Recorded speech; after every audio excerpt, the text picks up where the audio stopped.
I'm Dr. Sufi. I happen to be Chairman of the WA Liberal Party's Policy Committee, and it's my pleasure to be your MC this evening.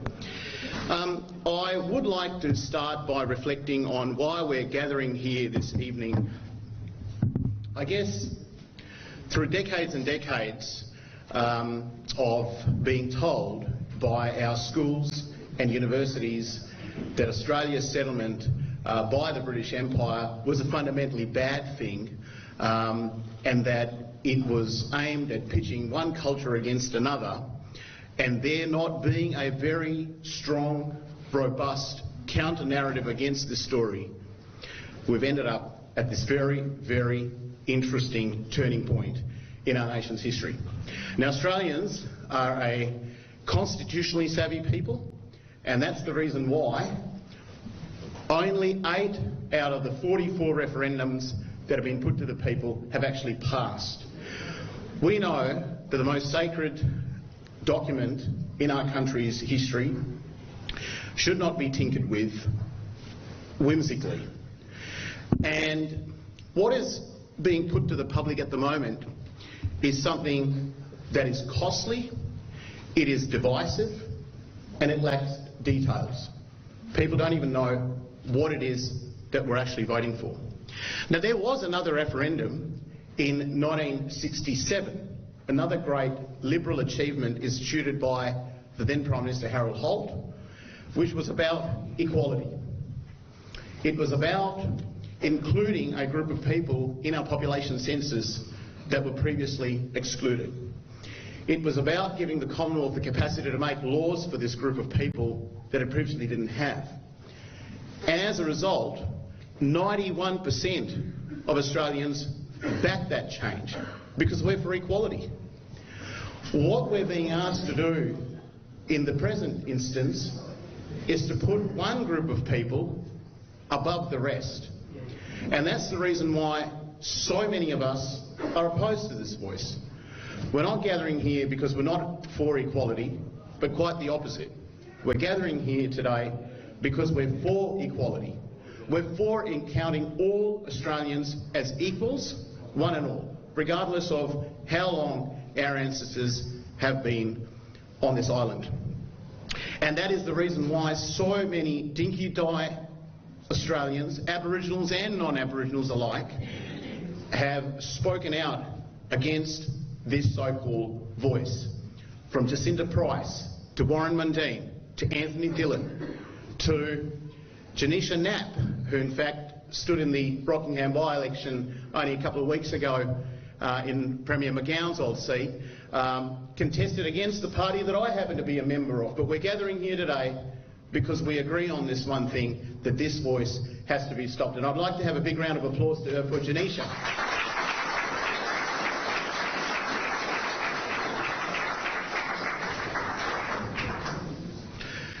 Now, ladies and gentlemen,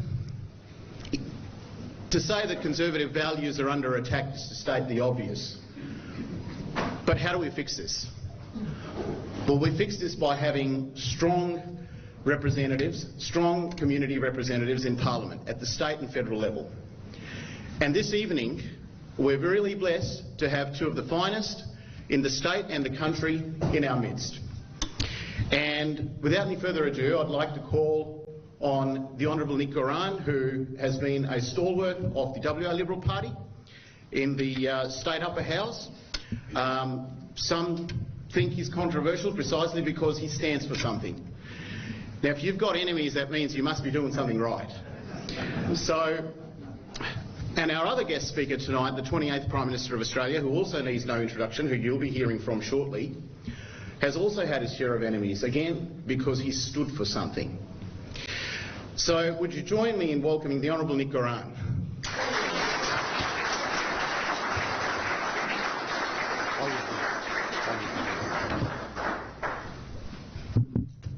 Thanks very much. Thanks very much, Sherry. We're working? We on? Yeah. Yep. Can you hear okay at the back?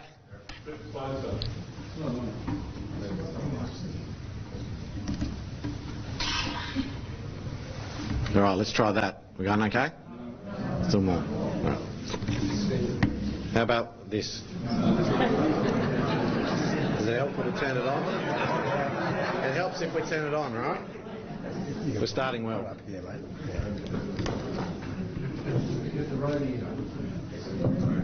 Okay, here we go. Friends, let me begin by thanking each and every one of you for being here this evening. Sherry, I think we might use your...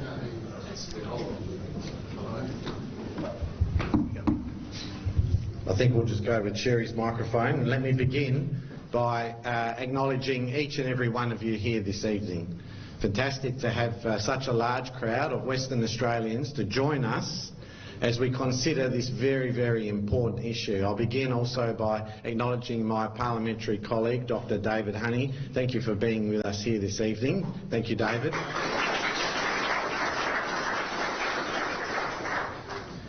And also, of course, I am deeply honoured and privileged that this evening we can have Australia's 28th Prime Minister, the Honourable Tony Abbott AC, with us this evening. Thank you, Tony, for accepting this invitation.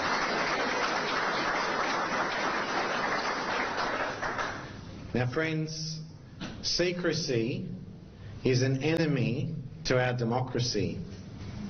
That's why earlier this year I asked the then Premier of Western Australia, Mark McGowan, not once but twice, to release the advice that he had received as the Premier of Western Australia on what the impact would be for a federal voice on Western Australia. And on 2 occasions he refused to provide that information to Parliament. As a result of that, my friend Dr. Sherry Sufi was the principal petitioner for a massive petition that was tabled in the West Australian Parliament.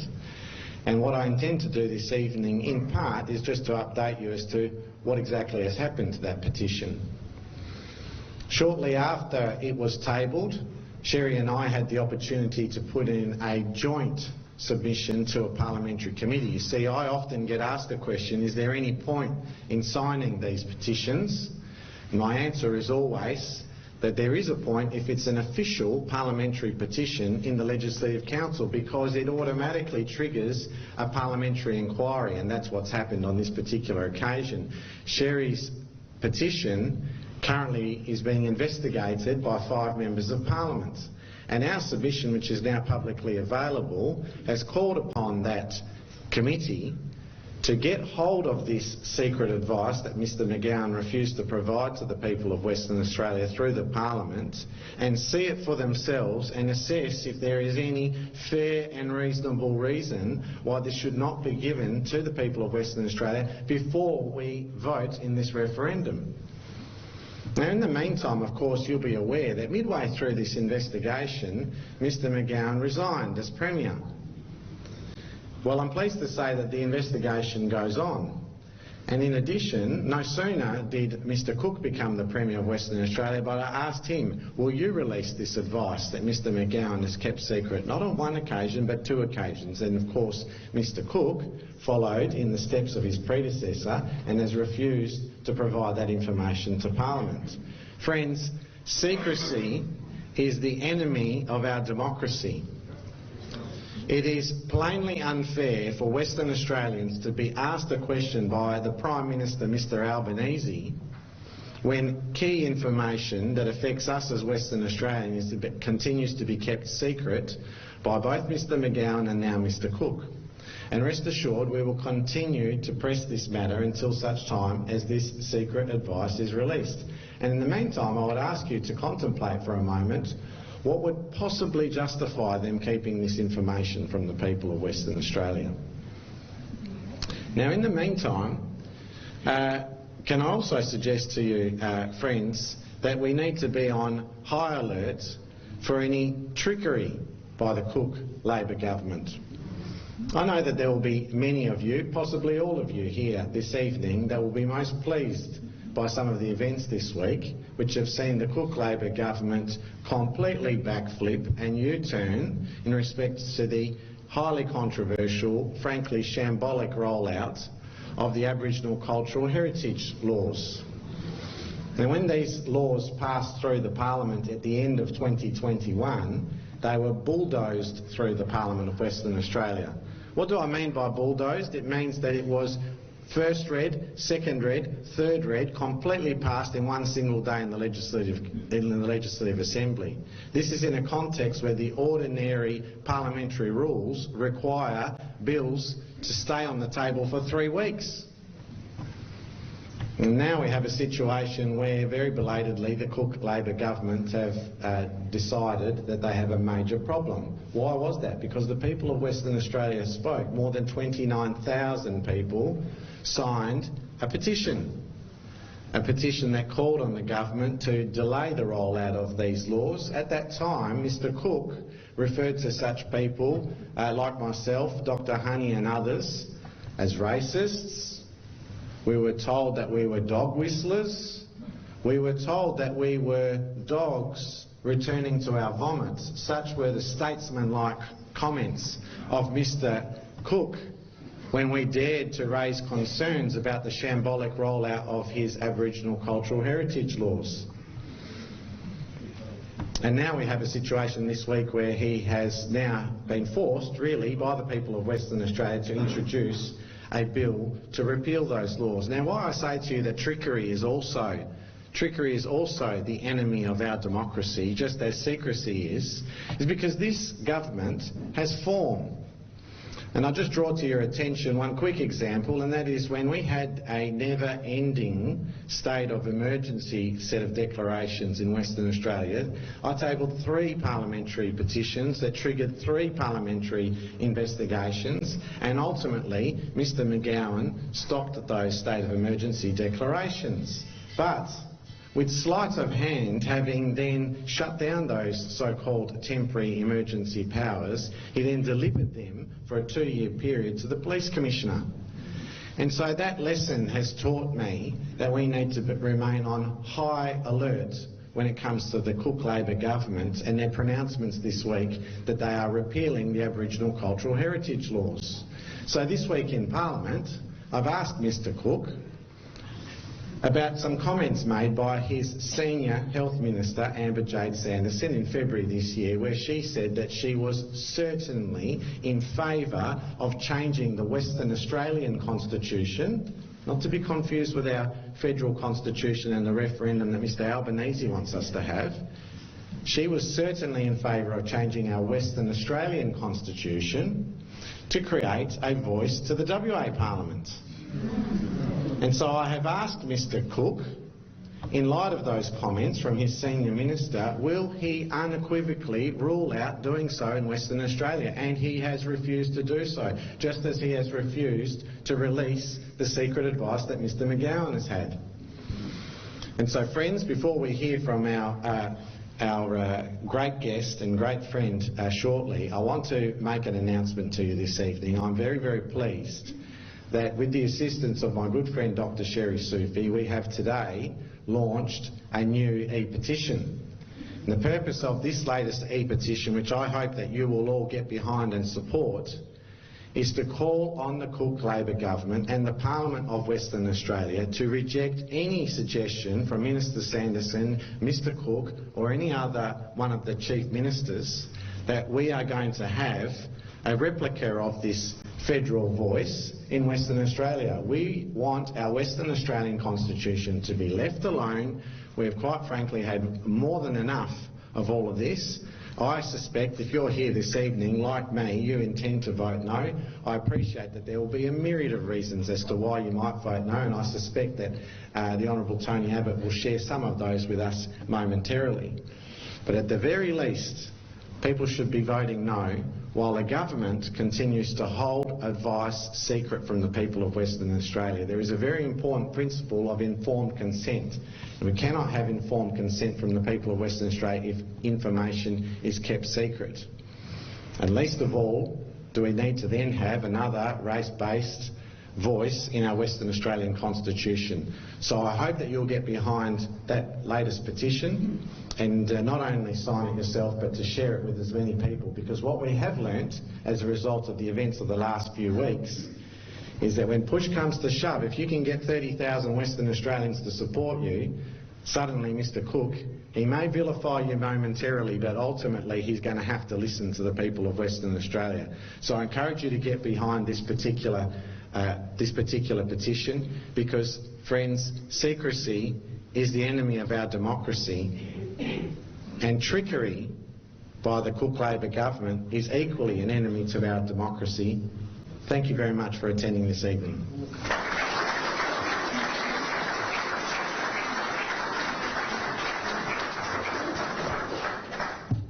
Well, thank you very much, the Honourable Nick Goran. Friends, I want to talk you through what went through my head when I decided to put up this petition. I know Nick's referenced that a number of times, so it's only fair that I go through my reasoning. I guess to elaborate further on Nick's point, secrecy is a threat to our democracy. We are an open and transparent society. We're not the sort of society where there is a massive disconnect between the ruling elite and the average person. And just while we're on that, the Honourable Tony Abbott here flies economy class. He jumps on a cab and Uber like anyone else. Normal bloke. Doesn't happen everywhere in the world. There are politicians who walk around with 20 bodyguards and in limousines. Doesn't happen here, because we are a flat, structured society rather than a pyramid. People out in the suburbs have to connect with the politicians have to connect with them. It is precisely that symbiosis of people needing to know what they're getting up to is literally what fuels our democracy. And when it comes to this voice, people still don't have any idea what they're signing up for. What are we talking about? Are we talking about a government department? Are we going to go down the route of ATSIC? Does anyone here remember ATSIC? That was a failed experiment. Are we talking about setting up a third chamber of parliament, as Tony has called it? We still don't know. And the now no longer Premier of Western Australia received some modelling or some sort of advice from Prime Minister Albanese about what this voice is going to look like. And I felt very strongly that we, as ordinary West Australians, had the right to know. And that was my reasoning behind putting up this petition. Now I've put another one up today, and I want to commend the Honourable Nick Goran for taking that up in Parliament. And like Nick, I too would like to encourage you all to get on board, to sign this petition. And the best way you can do that is by subscribing to his newsletter. Wherever you're sitting, there is a pamphlet there, there's a QR code. You can use your mobile phone right now if you haven't already subscribed to Nick's newsletter. These pamphlets are the ones we're talking about here. So if you can just get onto that, subscribe to the newsletter, you will get an email tomorrow morning and it'll have a link for you to go and sign the next petition. It's all about making sure that we're keeping pressure on the Labor Party. So I'll give you a couple of minutes, ladies and gentlemen, if you want to do that. I would also urge you to consider donating to Nick's campaign because we've had an agreement that the proceeds from tonight will go towards funding the No campaign. So I would strongly urge you all to do all of that. In a couple of minutes I will be inviting the Honourable Tony Abbott up to stage to say his bit. So thank you very much. Now to the most important part of the evening. Look, it's always difficult to introduce a bloke who needs no introduction. I'm not going to read you out the Honourable Tony Abbott's biography. You already know who he is. You already know why he matters. If you didn't, you wouldn't be here. So if I can ask you all to rise to give the Honourable Tony Abbott a good Western Australian welcome.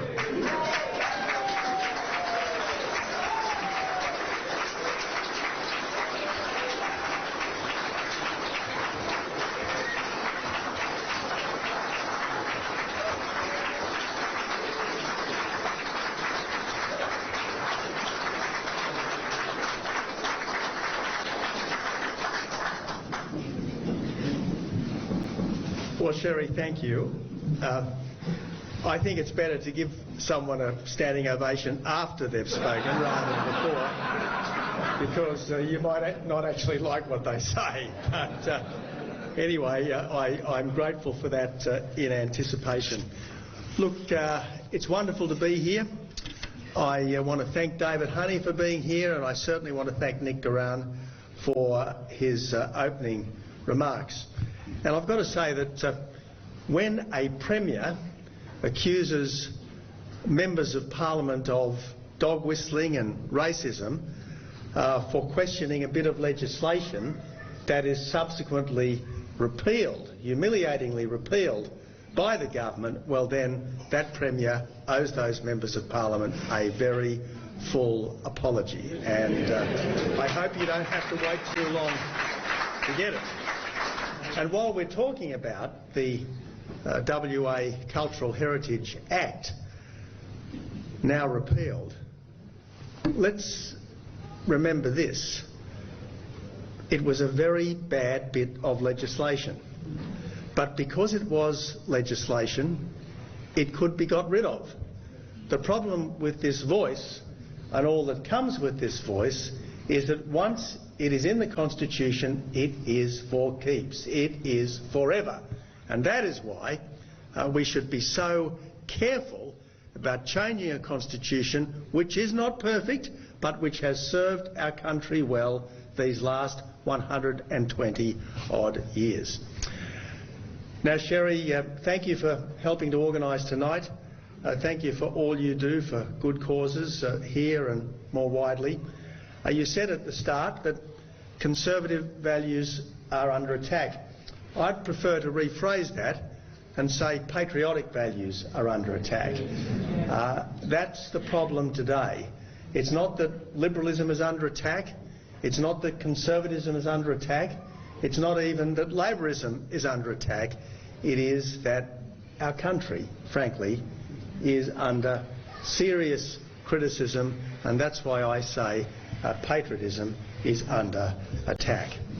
And I don't say our country is perfect, but I do say that it's the best country on earth. I don't say that our country can't be improved, but I do say that any country which every year attracts hundreds of thousands of people from all over the world, most of them these days of very diverse backgrounds, races and cultures, is a pretty damned good country.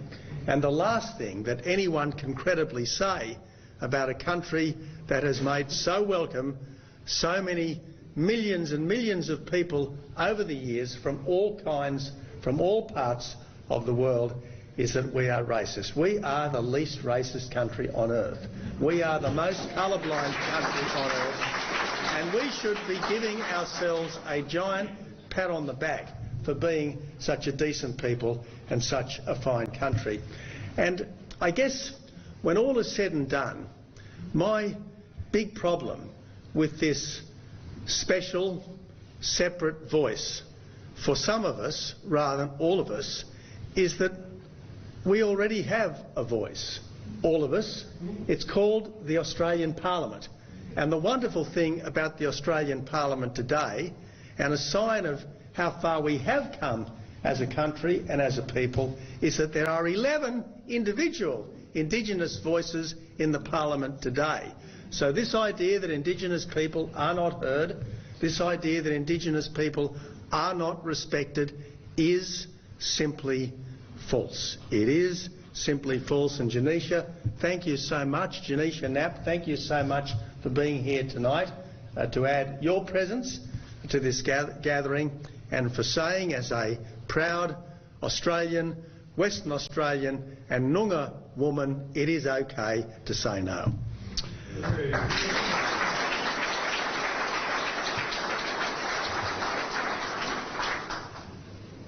Now let me continue. I think all of us want the best for Indigenous people. I haven't met an Australian who doesn't want the best for Indigenous people. In fact, I haven't met an Australian who doesn't want the best for everyone, even people we might from time to time disagree with. And I think just about all of us are more than happy to acknowledge in our Constitution the fact that Aboriginal people were here first, and thereby have an honoured place as the first Australians. But this proposal before us, this new Section 129 of the Constitution, This is not about recognition. This is about power. And that's why it is so beyond recognition. That's why it is effectively an attempt to dupe the people to do something none of us, if we think about it, would want in the guise of recognition. Now, when I was Prime Minister, I was more than happy to take the cause of recognition forward. In fact, when I was Prime Minister, I summoned a meeting of some 40 senior Indigenous leaders because I wanted it to be completely bipartisan. It was co-chaired by the then Leader of the Opposition, Bill Shorten. We agreed on a process going forward that wouldn't just involve Aboriginal people, would involve Indigenous Australians and every other Australian, at least potentially, because our Constitution doesn't belong to some of us, it belongs to all of us. And my plan back then was, and this is July 2015 we're talking about, my plan back then was to move, I thought, to a referendum on the 50th anniversary of the 1967 referendum to include in the preamble to our Constitution, after the words "one indivisible federal Commonwealth," these new words, "with an Indigenous heritage, a British foundation and an immigrant character," because it's absolutely, unarguably true that that's what we are and that's what we have. We have an Indigenous heritage of which we're proud. We have a British foundation for which I think we should be grateful, and we have an immigrant character which has made this country so wonderful. In fact, I believe the best country on earth. But that's not what happened. That isn't what happened. What happened was, I believe the process went off the rails. It was captured by activism. Yes, there were a series of meetings, but they were exclusively amongst Indigenous people, almost exclusively amongst Indigenous people, culminating in the Uluru Statement from the Heart in 2017, to which I will return in a moment. But before I do, let me just, if I may, share with you something of my own history in this area. I grew up in suburban Sydney, and I have to say I left school and went to university without much contact at all with Aboriginal people. And then in my mid-30s, when I found myself in the National Parliament, I thought it was important that I became more familiar with the life of Aboriginal Australia and more familiar with Indigenous people. And so in 1994 and 1995 as a backbencher, I spent a week each year in Alice Springs, spent a bit of time with the great Charlie Perkins, spent a bit of time with Paul Albrecht of the famous Albrecht family, who have done so much over the years for Hermannsburg and its people. And then, as a minister in the Howard government in various different portfolios, I spent a lot of time in remote Australia. As employment minister, I had whole of government responsibility for Cape York. As health minister, I had whole of government responsibility for the APY lands in South Australia, and spent a considerable time every year in those areas. And yet, by the time I became Shadow Minister for Indigenous Affairs, amongst other things, in late 2007, I was very conscious of the fact that while I'd spent dozens and dozens of nights in remote Australia, I'd never spent more than 24 hours in any one place. And so back in the day when I was still able to have a civil and constructive conversation with my friend Noel Pearson, I rang Noel and I said, "Look, Noel, we've done a lot of work together. I'd like to ask your help in this. I would like to spend some serious time in Aboriginal communities, and I don't just want to be a tourist. I don't just want to be a dignitary who comes in, cuts a ribbon, opens a building and then flies out. The seagull, they call them, up in Cape York. White people that land, scratch around and then take off again. And Noel was good enough to accommodate my request, and so in 2008 I spent 3 weeks as a teacher's aide in the Cowan School. Cowan is a largely Aboriginal settlement in central Cape York. In 2009 I spent nearly a fortnight as a kind of truancy aide in Arracoon, not far south of Weipa. An election intervened in 2010, but in 2011 I spent about a week as a home builder on the bush building program at Hopevale. In 2012 I took quite a delegation of people to help rebuild the school library at Arracoon. There was an election in 2013. In 2014 I moved a large section of the government to East Arnhem Land, to Yunupingu country, Yolnu country, for a week. Ministers, departmental secretaries, the whole box and dice, and again in 2015. And after I lost office, I continued going to remote Indigenous parts of Australia, this time mostly in the Kimberleys around Kununurra, because I think it's important that people in positions of responsibility and authority in our country do what they can to immerse themselves in the whole country, not just some of the country, but the whole country. And a vital part of modern Australia is the Indigenous people of this country, wherever they live. But I tell you what I discovered in all of those travels is that the real problem of disadvantage is in the remote parts of our country. And the problem in the remote parts of our country is that the kids don't go to school, the adults don't go to work, and the communities often aren't really safe because they're usually not really policed. And there are two reasons for this. First, in most of these places there's no real economy, and it's almost impossible to have a community without an economy to sustain it. And second, the expectations of people in remote Australia are by and large fundamentally different. I'm not talking about the expectations of the residents, I'm talking about the expectations on the residents by government.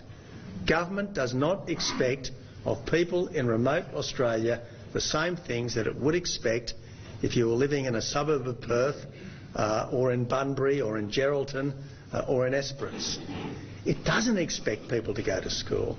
It doesn't expect people to go to work. It doesn't expect the cops to enforce the law, because it says Aboriginal people are different. Now I accept that Aboriginal people have a proud heritage. I accept that Aboriginal people absolutely should stand up for who they are. Indigenous people, Noongar, Gadigal, whatever, as well as Australians. But in the end, the same standards have got to apply to everyone.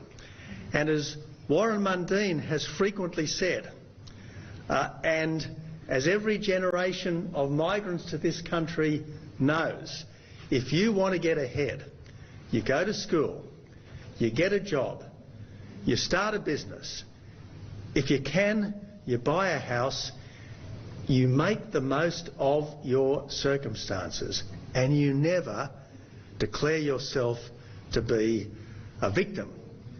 Don't be a victim. That is the secret to a successful life. Whatever your age, whatever your gender, whatever your race, don't be a victim. And this is my problem.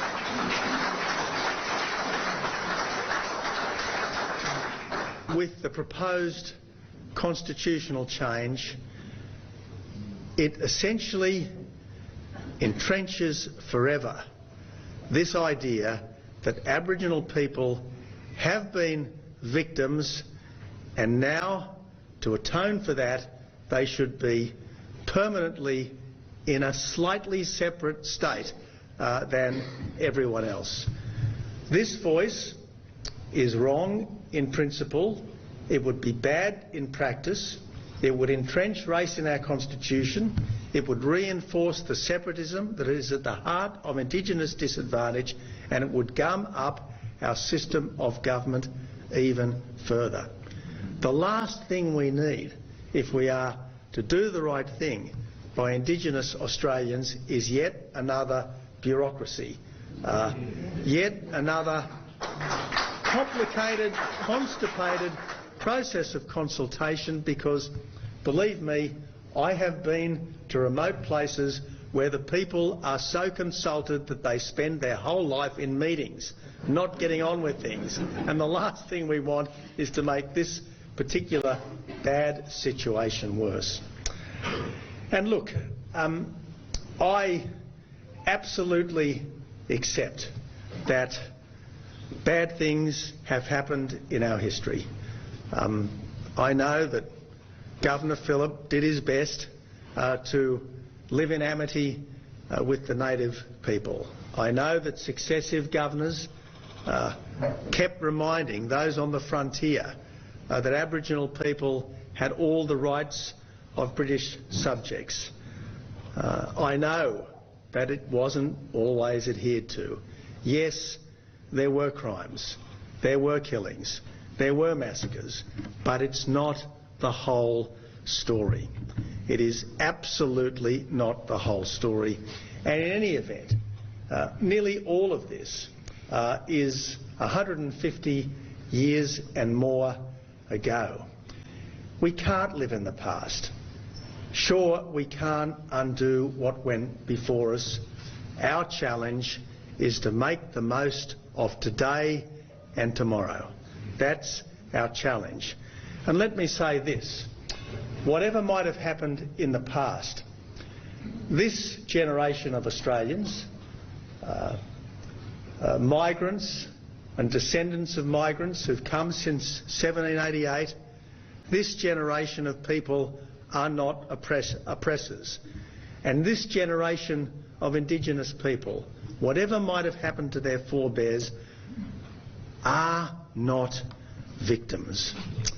But that's not, I regret to say, what the authors of the Uluru Statement from the Heart think. I mean, you listen to the Prime Minister in the Parliament over the last few days, you'd think the Uluru Statement from the Parliament was just a nice poster with a whole lot of pretty signatures around it. But what serious country changes its constitution based on a poster? Let me tell you, no serious country changes its constitution based on a poster. And when Malcolm Turnbull, as Prime Minister, described the Voice as a third chamber of the Parliament and said that it wasn't going to happen, he did that on the basis of a cabinet discussion that obviously had the whole thing, not just the 400-odd words, which is, if you like, the cover statement before them. And if you go to the whole words of the whole statement, you find a whole lot of things, and I ask you to bear with me while I read some of the items that are in the full 26-page Uluru Statement, because they give you a tenor of what its authors are all about. And don't forget that even the Prime Minister, when he says he supports the Uluru Statement in full, is not just referencing the Voice. He is referencing treaty and truth. So here is what we find in the full Uluru Statement that was published in the official report of the Referendum Council back in 2017. It's in the Our Story section, which is part of the full statement. This is the time of the frontier wars, when massacres, disease and poison decimated First Nations, the Tasmanian genocide and the Black War, waged by the colonists reveals the truth about this evil time. This evil time. So, the settlement, as far as the authors of the Uluru Statement is concerned, is this evil time. Now, I accept, I stress, bad things happened. Bad things happened. But that is not the whole story. And yet, I'm quoting again from the Uluru Statement, the invasion that started at Botany Bay is the origin of the fundamental grievance between the old and new Australians. Fundamental grievance. Fundamental grievance. The taking of our land without consent represents our fundamental grievance against the Crown. Makarrata is another word for treaty. It is the culmination of our agenda. Any voice to Parliament should be designed so that it could support and promote a treaty-making process. Treaty would be the vehicle to achieve self-determination, autonomy and self-government. The true history of colonisation must be told, the genocides, the massacres, the wars and the ongoing injustices and discrimination. And if I may say so, even the use of the term Makarrata in the somewhat sanitised one-page Uluru summary does, as Peter Credlin said in the Australian Today, give the game away. Because Makarrata is a Yolngu word meaning a retribution ritual, a disabling spearing to atone for a wrong that's been committed. Hence the Makarrata Commission, says Peter Credlin, which even the one-page version of the statement demands, is essentially a payback punishment for the supposed injustice of the settlement of Australia. Now look, as I said, I absolutely accept that it hasn't all been sweetness and light. But again, I stress, that is not the whole story. The whole story is at least as much a story of cooperation and coexistence, of friendship and intermarriage, as it is one of conflict and violence. And the conflict and the violence is invariably a very long time ago. So I ask you, reflect on the words that I've just read to you from the full Uluru Statement and ask yourself, is that an Australia that you recognise? Because that's really what this is, a referendum on our country. And if our Australia, an Australia we can be proud of, is not the Australia that seems to obsess the authors of the Uluru Statement, there's only one thing we can do, and that is to vote a resounding no. Now, the Prime Minister has told us that there will be no turning back as far as he's concerned. This referendum is going to happen. And take my tip, it's almost certain to be October the 14th. And just at the moment, if you listen to the slightly desperate sounds coming out of the Yes camp, you'd have to say that the Yes campaign is in a bit of trouble. But trust me, there is an avalanche of money, an absolute avalanche of money, and a wall of moral intimidation that's coming in the last few weeks before October the 14th. The Ramsay Foundation has donated $5 million to the Yes case. I knew Paul Ramsay, a wonderful human being. I think Paul would be turning in his grave, frankly, at the thought that $5 million from his foundation is going to such a divisive issue. Wes Farmers, $2 million. BHP, are there any BHP shareholders here? Well, $2 million of your money has been given without your permission, without asking you. That's gone to the Yes case. Rio. Now, we all know Rio have got a bit of a guilty conscience, and justifiably so, but they are trying to, as it were, buy forgiveness, again, by putting $2 million into the Yes case, and it goes on and on and on. There is, as I say, an avalanche of money. So no one who wants to see our Constitution kept as it is should be complacent about this. And I do hope that tonight we won't just go online and sign Nick Garan's petition, important though that is.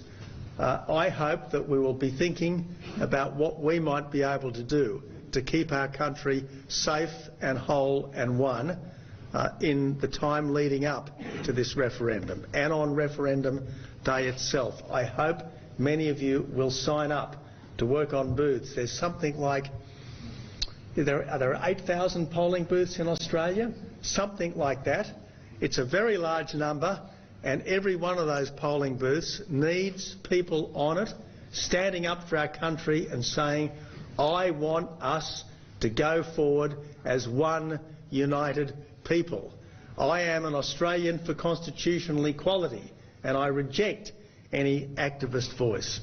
What we need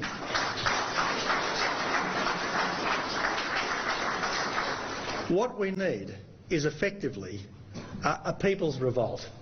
That's what we need, a people's revolt against big government, big business, big sport, and all of those woke celebrities who are going to be telling us over the next few months that you are somehow a racist if you vote no.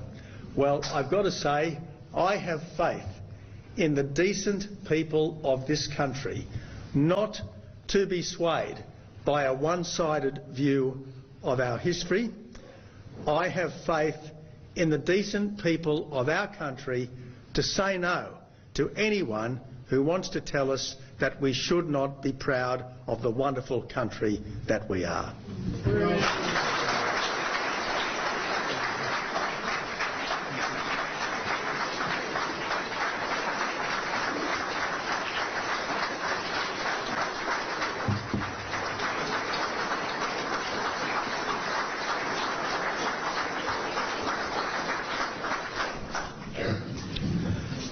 Thank you very much, the 28th Prime Minister of Australia, the Honourable Tony Abbott, for that very, very wise address. Ladies and gentlemen, tonight is not just about you sitting in the audience listening to us. It is equally about us listening to you. So, without any further ado, we are going to progress to a Q&A session. We only have a limited amount of time tonight. I don't like to set too many ground rules, so the only request I have is that you ask questions that are pertinent to the topic, and refrain from making speeches. So I'd like to call the Honourable Nick Garan and Tony Abbott to come up, and I will have a roaming microphone. I think you're going to have to use this one, if that's all right. And if you could just put your hands up if you've got a question, and I'm going to have to be judicious and prioritise the order in which your hand goes up, and we'll try and squeeze in as many as we can.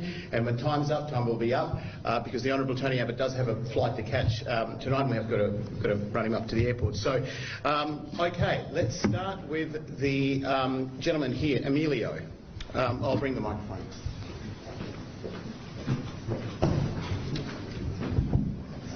Hi, thanks for being here. There's been data that says that Aboriginal identification is skyrocketing, and some people are saying that that's a lot of people falsely identifying. And if you look at the Victorian Voice, there's a lot of people who don't look very Aboriginal there. Is there a risk that this Voice of Parliament, if passed, could be staffed by a bunch of white Australians?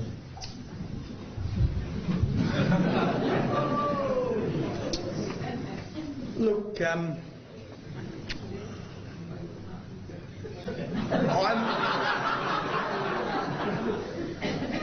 I think the fact that more and more people do identify as Indigenous, more and more people are very proud of an Indigenous heritage is a good thing, not a bad thing.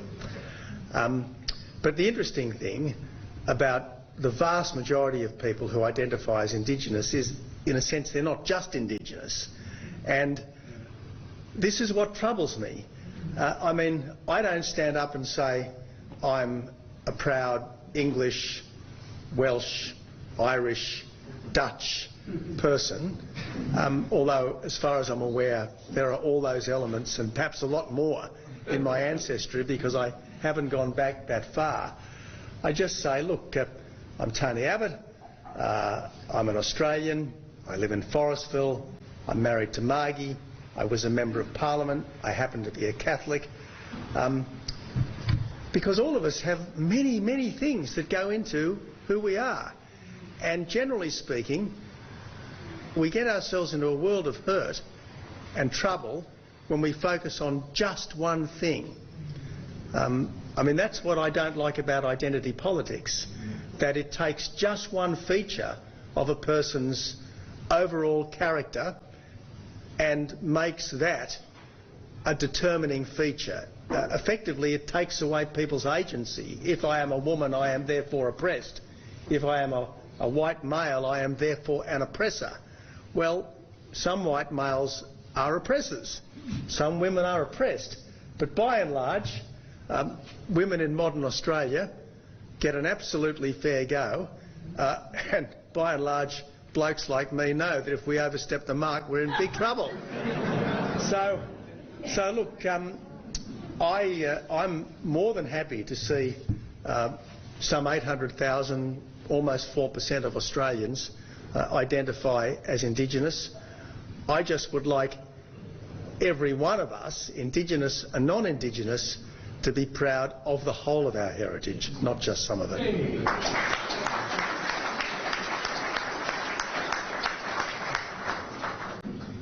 Thanks very much. Two-part question in relation to the referendum. Now, my understanding is that the referendum is called by the people. I don't think we the people have called a referendum to change the Constitution. And further to that, if they were going to push this through for Western Australia, is that another referendum?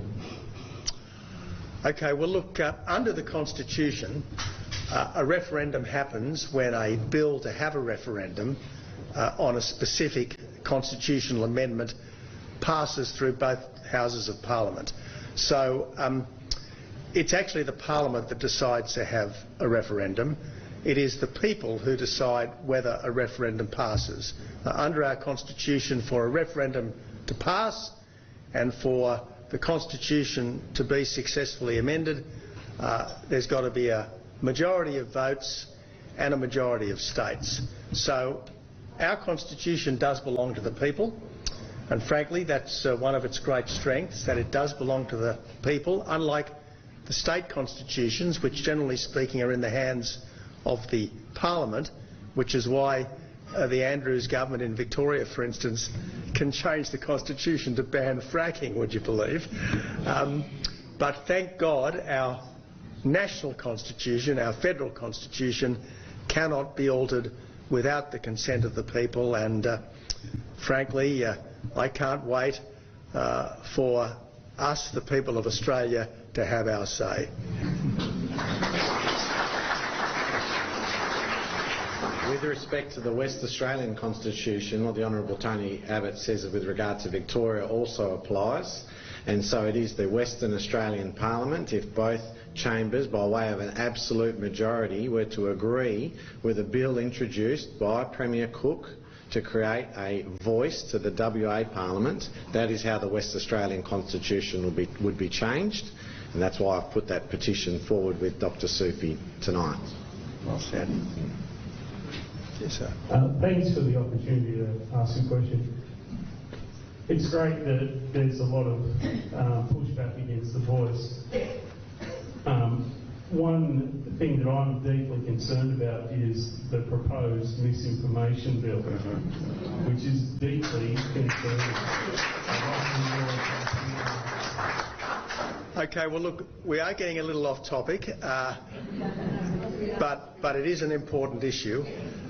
Look, since leaving the Parliament and becoming an ex-Prime Minister out of the Parliament, I've tried to make it my business not to offer commentary on the issues of the day. Now, I'm afraid I'm a recovering politician.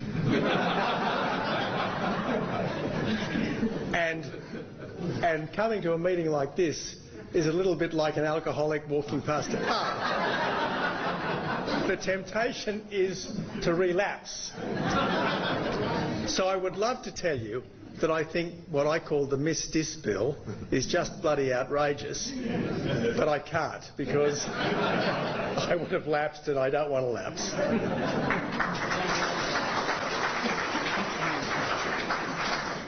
Unlike Tony, I have no such qualms. And in actual fact, this is the point. Remember, I said earlier that secrecy is the enemy of our democracy, and trickery is an enemy of our democracy. And what is misinformation and disinformation but actually elements of secrecy and trickery? Now, I have said repeatedly to my parliamentary colleagues this week, in respect to a different topic, which is receiving a conscience vote in Parliament, make sure you test everything. If I say something, test it. If the Health Minister says something, test it. And that's how you then work out whether something is misinformation or disinformation. What we can't afford to have is big government, big companies, big sports telling us what is or isn't information. That should be left up to us as individuals.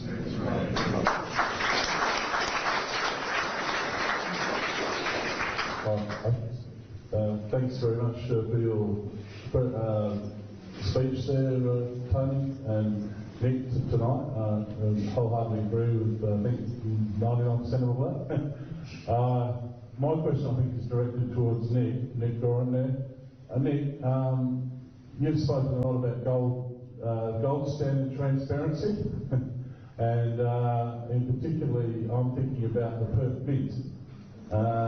Now, I know that you put some pressure on the government, in particular Mark McGowan. Now, fortunately, Mark McGowan is no longer our Premier to be able to tell us, although I do understand that you might know more about this, about his involvement with the Perth Mint, to tell us what has been happening at the Perth Mint in terms of our exporting of our gold and silver, I believe, to China, and the purity levels of what was exported, whether there's any further intel about that. And just while we're on the subject of the Perth Mint, I have heard that it might be up for sale or something. Is that true? Look, I'll quickly answer this question, because can I just respectfully ask that questions be primarily directed towards the Voice this evening. I will address your question, but the reason I want to do that is because when I sent out the invitation for tonight for my great friend, and it's a great privilege to be sharing the platform with him this evening, Tony Abbott, it was in respect to this very important issue, and tickets sold within 2 hours of me making them available, just to show how passionate people are thinking about this particular topic. But to answer your question, yes, it continues to be a line of inquiry. When we last had budget estimates in June, I asked Sue Ellery, who is the leader of the government, specifically on this topic. They took essentially all of my questions on notice, refusing in a very obstructive way to answer any of them. We're waiting for those answers to come back to the Estimates Committee. I suspect, watch this space, that that information will become public next week.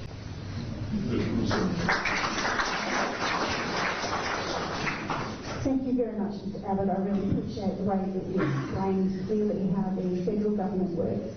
I was a little shocked to hear about the Western Australian Constitution.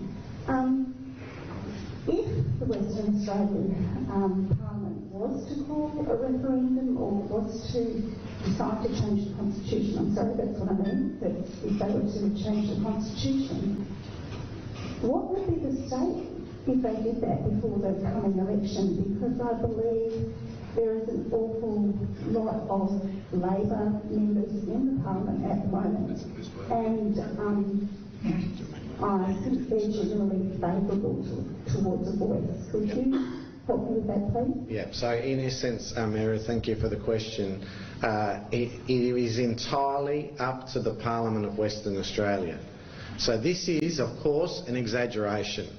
But next week, when we return to Parliament, it would be possible, I'm not suggesting to you this is going to happen, but it would be possible for Premier Roger Cook to introduce a bill to change the Western Australian Constitution to create a voice to the WA Parliament and to ram it through in one day, just like they did with the Aboriginal Cultural Heritage Laws. Why is this possible? Because, as you've identified, there is an overwhelming majority of members of Parliament that support one party and who refuse to eyeball their leaders and say, no, we're not prepared to do that. We will respect Parliament, we will respect the proper processes, we will respect parliamentary law. So it is possible, Meredith, that could happen. I don't think that's going to happen, and that's one of the reasons why I'm pushing this petition so hard, is because I would like there to be massive pressure on the Cook Labor government to say, don't even think about it. Do not even think about repeating the shambolic exercise of the Aboriginal Cultural Heritage Laws. But, remember what I said earlier, we have to remain on high alert. This is no time for complacency, just as the Honourable Tony Abbott has said with regard to the no vote at the referendum.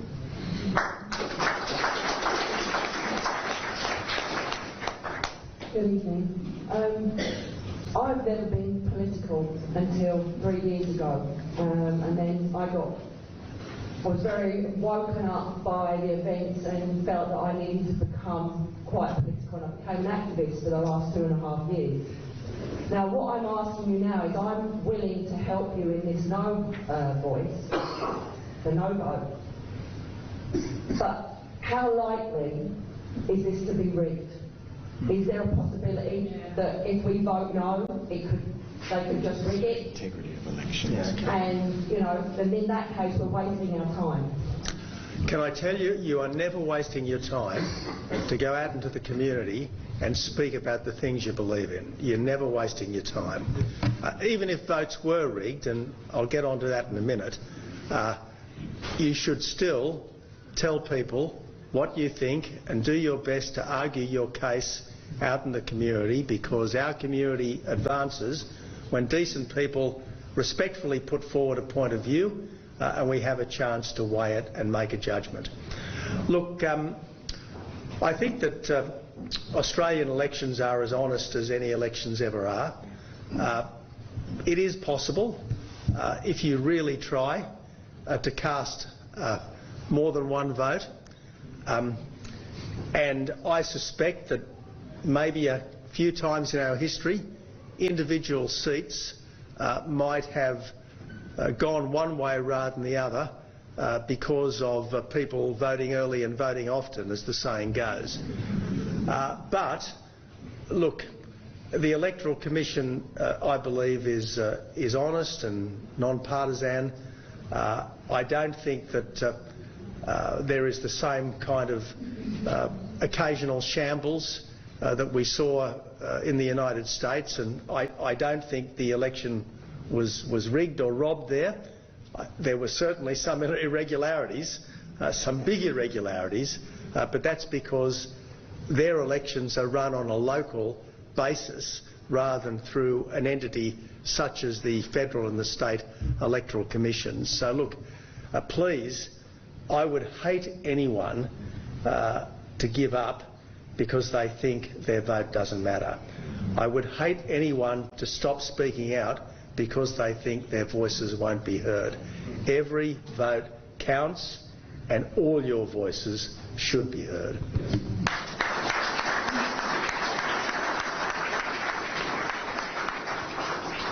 Tony, thanks for your comments on the voice, and I agree 100%. I'd just like your comments on the Karma Langdon report. I'm probably one of the few people that have got a hard copy of it, and I think there's fewer that have even read it. As I've gone through the report, it seems to me that there's an awful lot of detail in it, very complicated and messy detail. It talks about 35 regional voices, regional secretariats. I've worked in bureaucracy, state bureaucracy all my life, but I can see what it does. It also talks about shared decision making. It talks about dispute resolution processes, quite convoluted dispute resolution processes which invariably lead to the potential for legal challenge. It just seems to me that everyone seems to be ignoring this report. It was done in consultation with 9,400 Indigenous people and organisations, but the government seems to be wanting to push it aside. My concern, if the Voice actually was successful, all of a sudden that would be the blueprint for the implementation of the Voice, not only at national level, but at state, regional, and we'd have that authority to liaise at national, state and local government level. Very complicated. I appreciate your comments. Well, look, I'm not going to dispute anything that you've put to us. It is very complicated. I want to make, I suppose, 2 points in response to your very valid contribution. The first is that there are lots of recommendations in that report, but the government is actually committed to none of them. So, yes, there's lots of detail there, but none of the detail is definite. None of the detail is certain. In fact, what the government has said is vote yes for the referendum and then the Parliament will decide all of the detail. And I just think that's wrong. They're asking us to sign a blank cheque on the Constitution, which I just think is ridiculous. Most of you are too young to remember cheques, but I'm old enough to remember cheques, and I was told never to sign a blank one. But look, the other point that I'd like to make is that, again, I don't claim to be an expert in sort of lines of authority within Indigenous communities. But I know Warren Mundine very well. He's a good friend of mine, and Warren keeps saying, look, one of the biggest problems with this from an Indigenous Aboriginal person's perspective is that I'm a Bunjalung person and I have no right to speak for any other country except my own. And sure, I might be elected to the Voice if we do have one, or I might be chosen by some process to be on the Voice. But under Aboriginal authority, cultural authority, I have no authority whatsoever over anything other than my own Bunjalung country. So it seems to me that one of the fundamental problems with the Kalma-Langton report, apart from the fact that it's just a report, it's not a blueprint that people have actually committed to, is that it's not really expressive of suitable lines of authority, or at least of traditional lines of authority within Indigenous communities. And I think this is one of the reasons why so many Indigenous people don't like this Voice, because it's, in a sense, a bit of a foreign concept, at least as far as traditional Indigenous culture is concerned.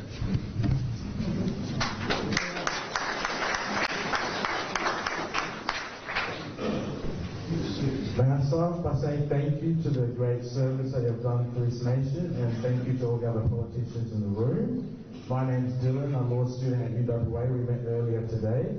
My question is, in your opinion, what do you think is the best alternate solution instead of a constitutionally enshrined Voice? And is there even a need for more acknowledgement, in your opinion? Okay, well, look, thank you, Dylan. Well, one of the things that I probably should have said earlier in my main presentation is that Indigenous people are not a homogenous group. And yes, we tend to have this view that Indigenous people are highly disadvantaged. But Indigenous people are all different in a sense. Yes, they have indigeneity in common, but that doesn't mean that every Indigenous person's life is much the same.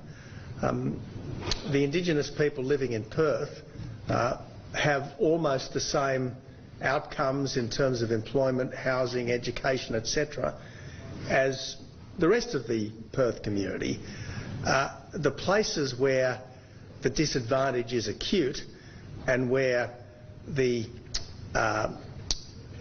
dysfunction issues are most sharp are invariably the remote places. And that's really where we've got to focus our attention.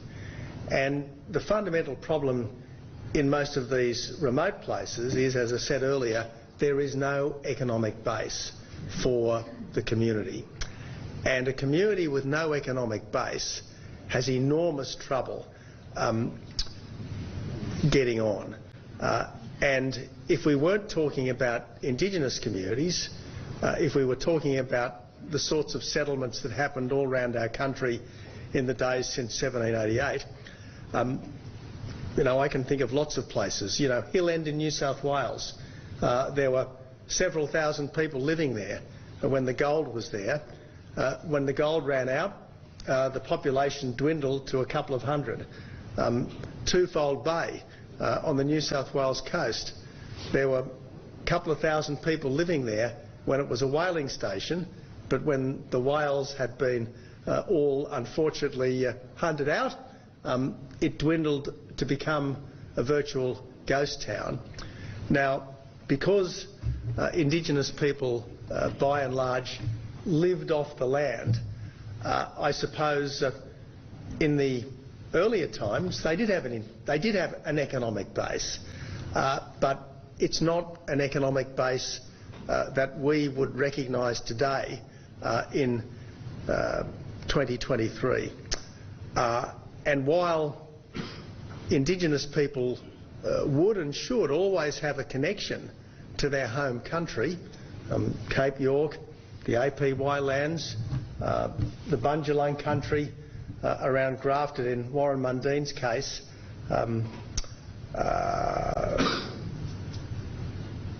that's no reason why they've always got to live there. And Aboriginal people should be free and empowered to live their life with all the choices that every Australian has a right to expect. And I think the difficulty in the thinking that we have fallen into over the last generation or so is that we expect Aboriginal people not to leave the place where they were born, not to leave the place where their grandparents might have grown up. I can remember I've been doing for many, many years now something called the Polypedal Bike Ride. It's a charity bike ride which I started in 1998, and most years we've gone through the back blocks of New South Wales raising money for charity. This year, newsflash, we're actually going to be in Western Australia for the first time, which will be good. We're actually going to go around the Margaret River area for some reason. I'm looking forward to it very much. I'm particularly looking forward to getting off the bike and sampling some of the delights of that part of Western Australia. But we'd be constantly going to these country towns, and I think I was the Minister for Employment in the Howard government at the time. You'd be in a place like Grafton or somewhere like that, and you'd get all these local people complaining about the fact that the young people left town. And I'd say to them, well, hang on a minute, if I was a young person in Grafton, I'd bloody well want to leave too. Not that it's not a nice place, but hey, why shouldn't people have the opportunity to go to the bright lights of the big city, discover the world, find a place that they really liked and make it their home? And sure, if I'd grown up in Grafton, I would always have happy memories. And maybe I would want to go back a couple of times a year to catch up with my old mates. And maybe I would want to retire there. But why should I be trapped in one place forever just because I was born there?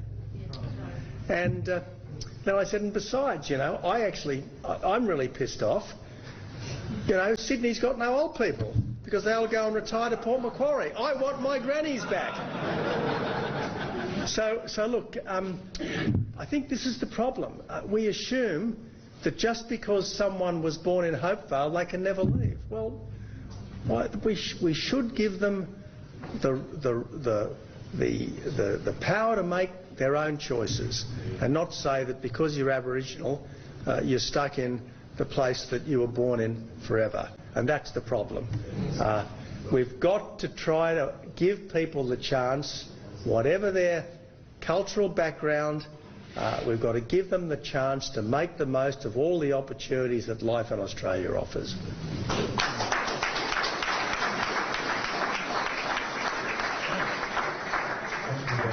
That'll be the last question. Thank you very much. We know that the Yes campaign will be very heavily targeting young Australians and trying to convince them, if not brainwash them into voting yes for fear of being called racist. How do we, from the No campaign perspective, really target young Australians, especially given that the weight of constitutional change might not necessarily resonate? Well, look, I mean, I don't like putting people in pigeonholes. I don't like putting them in old pigeonholes, young pigeonholes, male pigeonholes, female pigeonholes, migrant pigeonholes, Australian-born pigeonholes. I think in the end, every human being has agency, or should have agency, and what we should do is just present to everyone who we have the chance to what we think is the best argument for our position. And I would be saying to everyone, young or old, migrant or native-born, Indigenous or non-Indigenous, why should any particular group of Australians, however much we might like and respect them, be given an extra say in the Constitution over and above the say that everyone else has? And I don't think we should have an Indigenous voice aside from the voice of Indigenous people in the Parliament, in the same way that I don't think we should have a youth voice entrenched in the Constitution, or a retiree's voice entrenched in the Constitution. I just don't think we need any of that. I think that all of us have a voice through the Parliament already, and we should make the most of that. And, the young people of today are the members of Parliament of tomorrow, and I want them to be able to be sovereign in the Parliament without being second-guessed by another entity which represents a small, if distinguished and honoured, section of our community.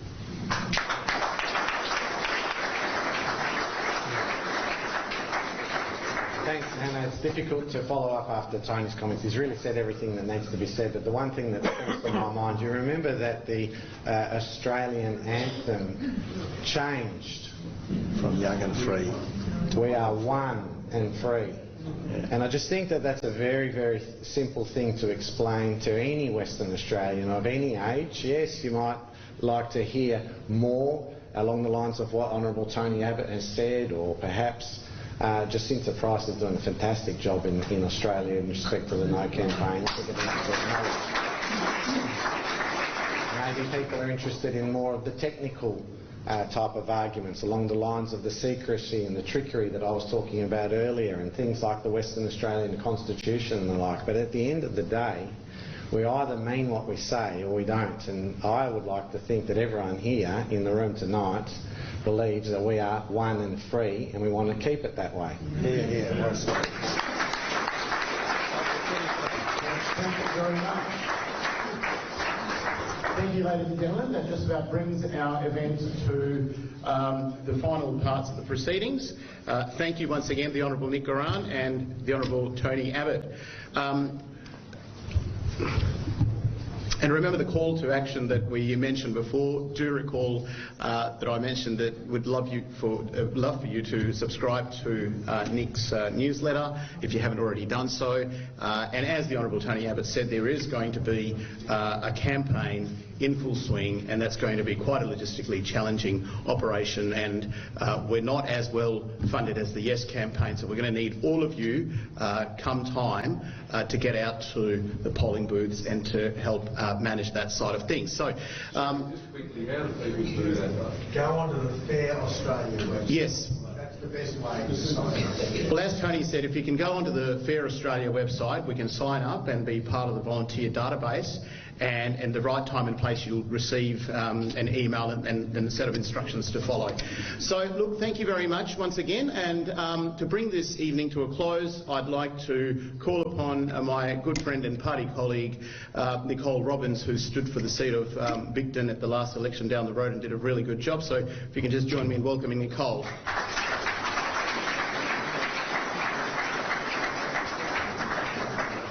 Thanks very much, Sherry. I'm sure you'll all agree with me it was absolutely fantastic to hear from the 28th Prime Minister of Australia. Let's all thank the Honourable Tony Abbott.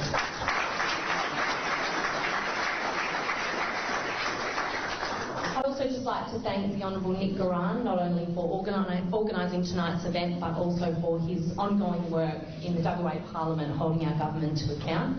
And I'd also like to acknowledge, thank you.